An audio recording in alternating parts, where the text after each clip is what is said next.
Sensualité. Bonsoir, chérie, chérie et chérie. Ce soir, une lecture un peu particulière. La description d'une scène de théâtre, un tableau, issu de la pièce Le singe velu d'Eugène O'Neill.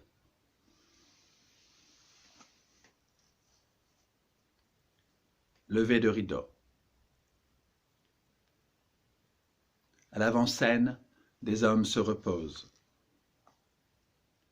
D'autres arrangent le charbon qui se trouve derrière eux en le rapprochant en tas plus accessible.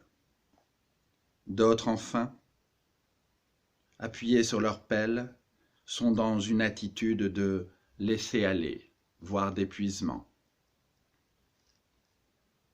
Au fond, on distingue confusément les formes énormes de foyers et de chaudières.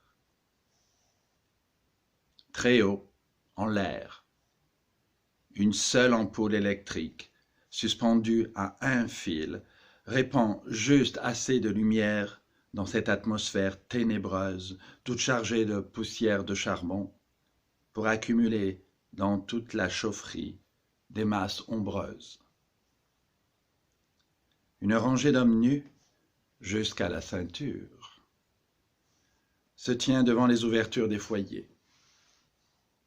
Ils sont penchés en avant, sans regarder ni à droite ni à gauche, maniant leurs pelles comme si elles faisaient partie de leur corps, et les balançant suivant un rythme étrange.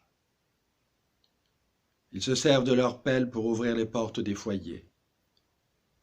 De ces trous ronds qui flamboient dans le noir, s'échappe en plein sur les hommes un flot de lumière et de chaleur torride.